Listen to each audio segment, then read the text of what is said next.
Well, hi, Femi. Nigeria's message resonated loud and strong, through the halls of the United Nations General Assembly.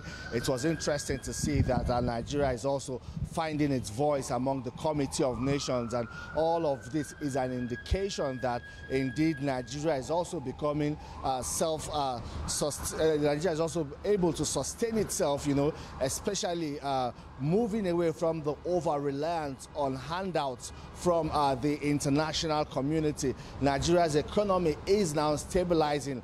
What Nigeria now is asking for is a proper regulation of global policies and frameworks in terms of interactions among countries, especially the developed countries, especially between the developed countries and the developing and underdeveloped. That's why we saw in Vice President Kashim Shettima's message, where he was also asking, that Nigeria's, Africa's mineral resources, especially communities where these mineral resources are found, should also, be given an advantage. They should be able to benefit from all of these resources. And we are seeing policies in Nigeria now where President Tinubu's administration is insisting that, global firms and big mining agencies come to set up in Nigeria and, mine in Nigeria, process it in Nigeria, manufacture in Nigeria before exporting to other parts of the country. He believes this will create jobs and help boost the local economy.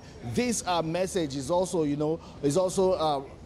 this sentiment is also shared by other African countries. I know it's for them, they're glad to see that Nigeria is taking the lead in this, especially Nigeria's insistence that Africa, especially Nigeria, must have a seat, a permanent seat at the United Nations Security Council. This would also ensure that, the interest of Africa and indeed the sub-region, that's West Africa, is protected, not relying or having to lobby Europe, America, and other developed countries to help push Nigeria's interests and demands at the UN Security Council. So it remains to be seen how the United Nations and indeed the world powers will take Nigeria's message. But Nigeria is emphatic and has been consistent with that. Femi. Beyond the big statements, Femi, what practical outcomes can Nigerians back at home expect from this visit? Perhaps you want to walk us through in a minute the sideline events apart from the engagement with Bill Gates Foundation. Sorry, Femi, please repeat your question. I'm asking for practical outcomes Nigerians can expect from this visit, precisely the sideline event that the VP and his team had in New York.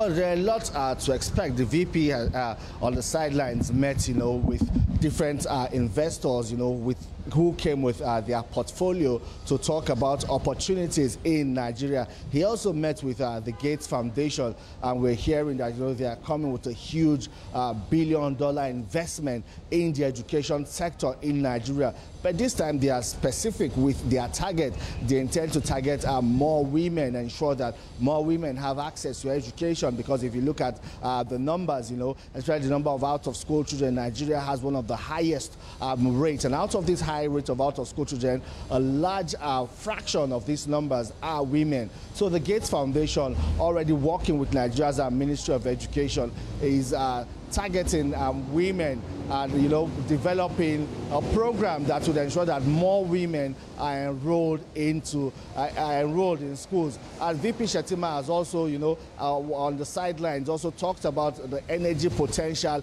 in Africa, where he met with some investors interested in coming to explore the energy sector and indeed the mining sector, where he was with the Minister of Solid Minerals, Dele Alake, where they held the meeting of African miners, where Nigeria sits as chair. He represented President Bola Tinubu there, and he talked about the potential and prospects in Nigeria's mining sector.